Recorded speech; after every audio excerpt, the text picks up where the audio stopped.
Part 23 of me reading Wonder, and this is from Miranda's point of view. My parents got divorced, and I didn't want to go to summer camp that summer. I'd wanted to stay with Mum and help her through the divorce so that she had somebody to look after her. But she insisted I go away to summer camp, and I figured she wanted some alone time, and probably Dad did too, because they would have felt super sad that they were getting divorced. Parents don't get divorced and are happy about it. They feel super sad. Camp was awful and I hated it, and I thought it would be better being a junior counselor. But it wasn't. A counselor is almost like a kid, but they are also a leader of one of the teams or something at summer camp. Very good fun. But I wasn't. No one I knew from the previous year had come back. So I didn't know anyone, not even a single person at summer camp. I'm not even sure why, but I started playing this little make-believe game with the girls at the camp. They'd ask me stuff about myself, and I'd make things up. Like my parents are from Europe, not America. And I told them I lived in a huge townhouse in the nicest street, and I had a dog named Daisy. Ooh, whoops. She's pretended to be Via. Then one day I blurted out that I had a little brother and he was deformed. I've absolutely no idea why I said this. It just seemed like an interesting thing to say. And of course, the reaction I got from this little girl in the bungalow was dramatic. Oh, really? I'm so sorry. That must be tough, etc., etc. I regretted saying this the moment that it escaped from my lips. Of course, I felt like such a fake, and I had lied to be more interesting. If Via ever found out, I thought, I think she'd think I was such a weirdo. I felt like a weirdo just doing it. But I have to admit, there was a part of me that felt a little entitled to lie. I've known Augie since I was 6 years old. I've watched him grow up. I've played with him. I've watched all 6 episodes of Star Wars with him. So I could talk to him about aliens and bounty hunters and all that. I'm the one who gave him the astronaut helmet. He wouldn't take it off for 2 years. I mean, I've kind of earned the right to think of him as my little brother. But the strangest thing is that these lies I told, these fictions, did wonders for my popularity. The other junior counselors heard it from the campers, and they were all over it. Never in my life had I ever been considered one of the popular girls. But that summer in camp, for whatever reason, I was the girl everyone wanted to hang out with. They kind of felt sorry for her, which is a bit sad. They felt sorry for her because of her brother. Is it really her brother? This is getting a bit messed up. Even the girls in Bungalow 32 were totally into me. They were the girls at the top of the food chain. That means they're really, they're oldest. It's not really a food chain. They said they liked my hair, though they changed it. They said they liked the way I did my makeup, but they changed that too. They showed me how to turn my t-shirts into halter tops. We smoked. We snuck out late and we took a path through the woods to the boys' camp, and we hung out with the boys. When I got home from camp, I called Ella right away to make plans with her. Don't know why I didn't call Via. I guess I didn't feel like I could talk about this stuff with her. Ella never really asked me about things. She wasn't serious. Like Via, she'd ask me too many questions. She was fun. I thought it was cool when I dyed my pink hair. I wanted to hear all about those trips through the woods. She wanted to hear all about those trips through the woods late at night. So Via's almost too good a friend. She would have asked too many good questions. And Miranda would have felt terrible about lying. So in the end, she cut Via out of her life instead. This is real psychology. School. I hardly saw Via at school this year, and when I did, it was awkward. I felt like she was judging me. I knew she didn't like my new look. I knew she didn't like my new group of friends. I didn't much like hers. We never actually argued. We just drifted away. Ella and I badmouthed her to each other. That's like gossip. Badmouthed her to each other. She's such a prude. She's so this, she's so that. We knew we were being mean. But it was easier to ice her out if we pretended she had done something to us. Well, the truth is, she hadn't changed one bit. We had. We'd become these other people, mean people, and she was still the person she'd always been. That annoyed me so much. But you know what? I don't even know why. Oh, that's true. Sometimes you don't know why. You react some way. You have to stop and think hard. Once in a while, I looked to see if she was sitting in the lunchroom or checked the electives list to see if she had signed up as the same after-school activities as me.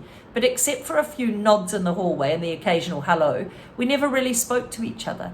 I noticed Justin about halfway through the school year, and I hadn't noticed him at all before then. And other than that, he was a skinny, cutish dude with thick glasses, longish hair, who carried a violin everywhere. Then one day I saw him in front of the school with his arm around Via. "So Via has a boyfriend?" I said to Ella, kind of mocking. I didn't know why I was surprised. It surprised me that she had a boyfriend. Out of the three of us, she was totally the prettiest, the nicest person, the kindest heart, and the funnest person to be around. But she never really acted like she was at all interested in boys. She acted like she was too smart for that kind of stuff. Difference is, she's just a nice person. I had a boyfriend too. His name was Zach. When I told him I was choosing the theatre elective, he shook his head at me and said, "Careful you don't turn into a drama geek." Okay, so we already know he's not a nice boyfriend. He's not supportive. He's worried about what people think. Not the most sympathetic dude in the world. Very high up in the food chain though. That means he was popular. You don't want to be friends with popular people. You want to be friends with people that make you happy and fun. There's no such thing as popular. I tell you what, when you get older, you look back at school and think, whoa, what was I thinking? That's crazy. I wasn't planning on taking theatre at first, and then I saw Via's name on the sign-up sheet. And I just wrote my name down on the list too. I don't even know why. We managed to avoid each other throughout the whole term, like we didn't even know each other. Then one day I got to the theatre class a little early, and Mr. Davenport asked me to run off additional copies of the play, photocopy, that he was planning on having, and it was called The Elephant Man. Oh, whoa, okay, as an adult I know what The Elephant Man is. Maybe someone in the class can tell the rest of the people, what is The Elephant Man play about, just briefly. We talked about it, but this is really interesting. This is a turn. Turn and talk, find out if anyone in the class knows what the play The Elephant Man is about and what the Elephant Man looks like.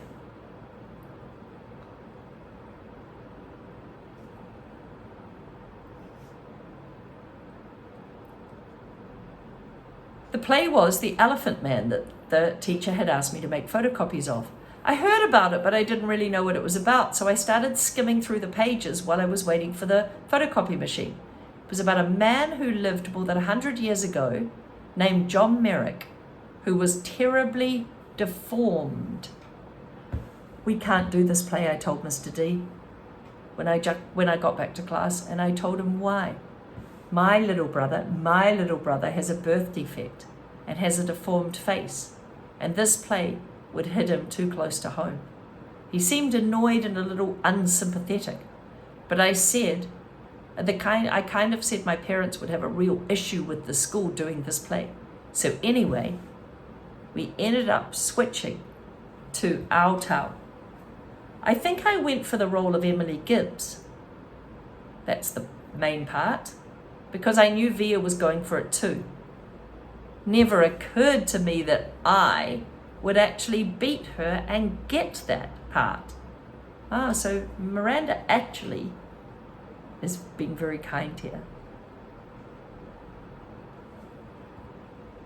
One of the things I miss the most about Via's friendship is her family. I loved her mum and dad. They were always so welcoming and nice to me. I knew they loved their kids more than anything, and I always felt safe around them, safer than anywhere else in the whole world. Oh, this is a nice family. How pathetic that I felt safer at someone else's house than my own house, right?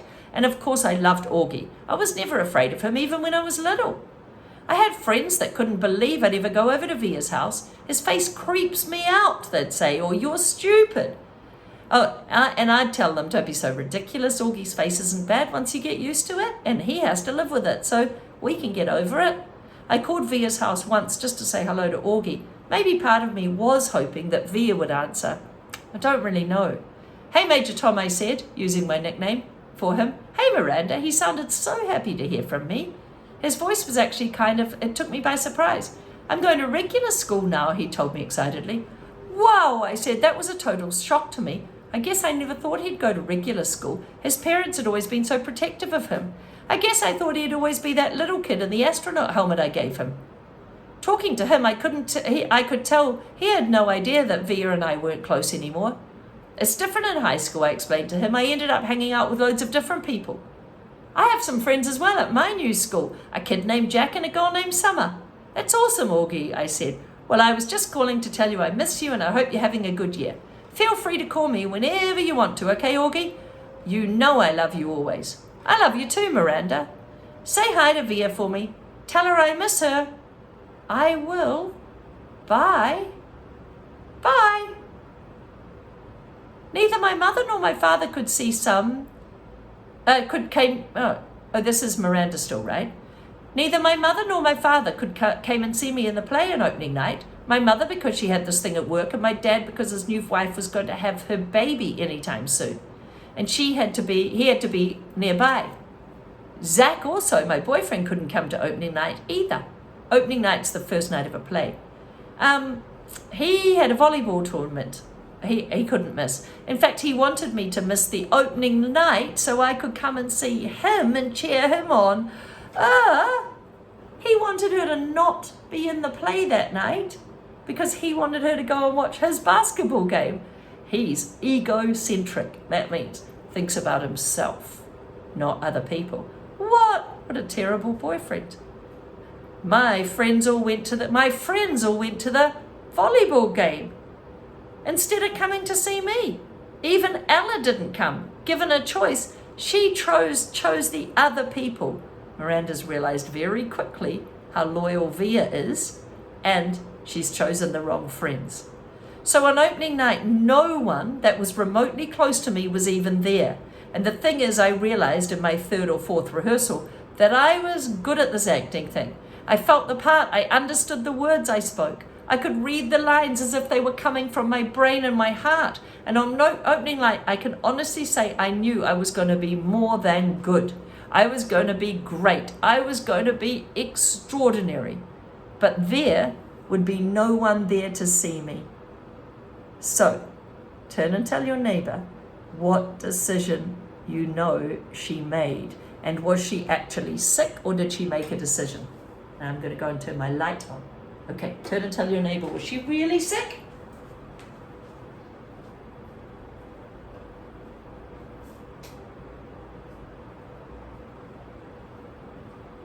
We were all backstage nervously running through all our lines in our heads. I peeked through the curtain at the people taking their seats in the auditorium. That's when I saw Augie walking down the aisle with Isabel and Nate, their parents. They took 3 seats in the 5th row near the middle. Augie was wearing a bow tie and looking around excitedly. He had grown up a bit since I'd last seen him almost a year ago. His hair was shorter, meaning that he wasn't trying to cover his face. And he was wearing some kind of hearing aid now. His face hadn't changed a bit. Mr. Davenport was running through some last-minute changes with the set decorator, and I saw Justin pacing off the stage, mumbling his lines nervously. Mr. Davenport, I said, surprising myself at what I did next. I'm sorry, but I can't go on tonight. Davenport turned around slowly. Now, if Miranda went on the stage, who wouldn't go on the stage? Check that you know that. Yeah. Via wouldn't go on the stage. Has Miranda got anyone to see her if she goes on the stage? And has Via got anyone to see her if she doesn't go on the stage? So, turn and tell your neighbor what Miranda's going to do next, what she's going to say to Mr. Davenport. Go.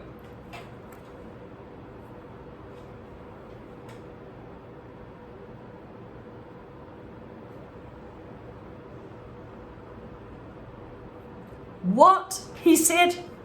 I'm really sorry, I said. Are you kidding me? Said Mr. Davenport. Well, I don't feel well. I'm sorry. I feel like I'm going to throw up. That was, of course, a lie. Well, it's just last minute jitters, Miranda. No, I can't do it. I'm telling you now. Davenport looked furious. Miranda, this is outrageous. Yeah, I'm sorry. Well, Miranda's really doing something to help Via. Davenport took a deep breath, like he was trying to restrain himself. To be truthful, I thought he looked like he was going to explode. His forehead turned bright pink. Miranda, this is absolutely unacceptable. Now go and take a few deep breaths. I'm not going on, I said as politely as I could. The tears came to my eyes really easily. Fine, he said. Then he turned to a kid named David and said, go find Olivia in the lighting booth and tell her she's filling in for Miranda right now. What? Said David, but he rushed off swiftly. Go, go, go now. What's going on? Said Justin. Last minute change of plans, said Mr. Davenport. Miranda doesn't feel well. I feel sick, I said, trying to sound sick. What? So why are you still here? Davenport said to me angrily. Stop talking. Take off your costume. Give it to Olivia. Now come everyone, let's go, go, go. I ran backstage to the dressing room and I quickly as I could, I peeled off my costume and I gave it to Via, half through an open door. What's going on? Quick, hurry up, put it on. You're sick. Yeah, hurry up. Via looked stunned. She took off her t-shirt and jeans and pulled the long dress over her head. And I pulled it down for her and I zipped it up. And luckily, Emily Webb, her character didn't go on till 10 minutes into the play. So she shot off to the girl doing the makeup and they quickly put her hair up and they did a quick makeup job. And I've never seen Via with a lot of makeup on and she looked like a model. I'm not even sure I'll remember my lines, Via said, looking at herself in the mirror. Your lines? You'll do great. She looked at me in the mirror. Why are you doing this, Miranda? Olivia, it was Davenport, hush shouting from the stage. You're on the door. You're on in 2 minutes. Now or never. Via followed me out the door. Can you hear like that?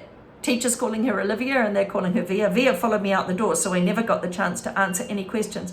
I don't know what I would have said anyway. I wasn't sure what the answer was. I watched the rest of the play from the wings just off stage, next to Davenport. Justin was amazing and Via, the last scene was a heartbreaking scene. And she was awesome. There was one little line she flubbed a bit, but Justin covered her and no one in the audience noticed. I heard the teacher muttering under his breath, good, good, good. He was more nervous than all of the students put together. The actors, the set directors, the lighting team, the guy handling the curtains. Davenport was a wreck. Frankly, he was so anxious. The only time I had any regret, if you could even call it that, was at the end of the play when everyone went out for a curtain call. Via and Justin were the last actors walking on the stage and the audience rose to their feet and of course they took their bows and everyone gave them a standing ovation. And a few minutes later I saw Nate and Isabel and Augie make their way backstage and they all seemed so happy. Everyone was congratulating the actors, patting them on the back. It was that crazy backstage theatre mayhem where sweaty actors was so excited and everyone else was kind of worshipping them for a few seconds. And that crush of people, I noticed Augie looking kind of lost. I cut through the crowd as fast as I could and I came up behind him. I hugged him and I said, "Hey, Major Tom."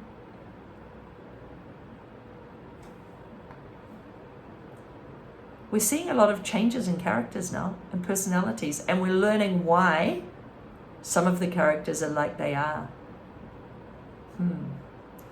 Maybe if you want to turn and talk, why did Miranda change at camp? Maybe that's something to think about.